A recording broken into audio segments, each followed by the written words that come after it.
ouvrir une parenthèse avec une écriture parallèle qui confirme ce que le Saint-Esprit nous donne à travers l'apôtre Paul dans Colossiens chapitre 1, verset 1. Si donc vous êtes ressuscité avec Christ, cherchez les choses d'en haut, où Christ est assis à la droite de Dieu.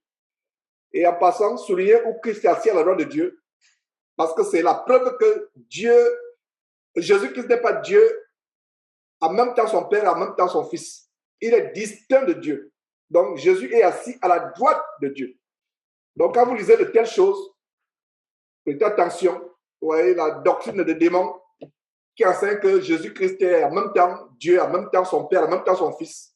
Ça, c'est plutôt l'évangile de Yonggi Cho de la 4e et de la 5e dimension. Malheureusement, beaucoup de faux pasteurs continuent à véhiculer cet évangile de mort. Jésus est distinct de Dieu. C'est le Jésus qu'Étienne a vu le jour où il était lapidé en Actes chapitre 7. C'est le Jésus qu'il a vu, debout à la droite de Dieu. Vous ne verrez jamais un verset qui vous dit que Jésus est en même temps son propre Père et son propre Fils. Jésus n'est pas Dieu, Jésus est Fils de Dieu.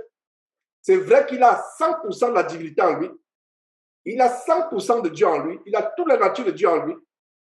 Comme on a vu d'ailleurs dans Colossiens, qu'en lui habite corporellement la plénitude de la divinité.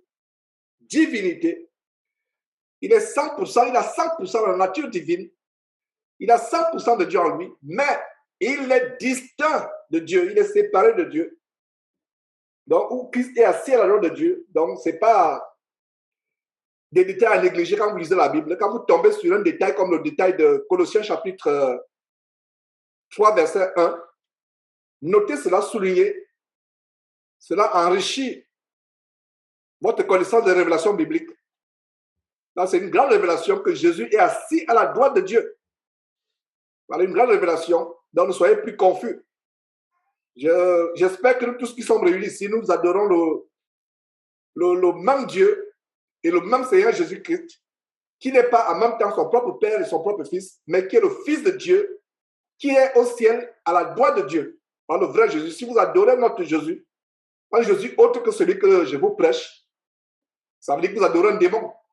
Et si vous vous êtes fait baptiser au nom d'un Jésus qui a en même temps son propre Père et son propre Fils, renoncez à ce baptême, confessez votre péché d'ignorance devant Dieu et, s'il est possible, reprenez votre baptême.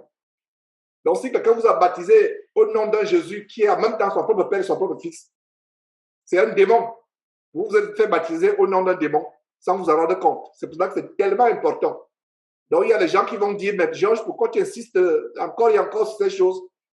J'y insiste parce que c'est justement le fondement de l'évangile du Seigneur Jésus-Christ.